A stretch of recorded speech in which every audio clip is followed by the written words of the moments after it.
ఏ బాటైనా పర్వాలేదంట, సమయంతో సాగటమే మన సింపుల్ సిద్ధాంతం.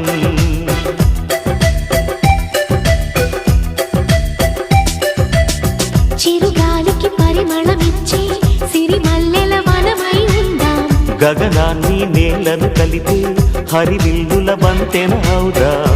ఆనందం అంటే అర్థం మనమందా, ప్రతి పూట పాతై సాగే హుషారు సరిగమలో.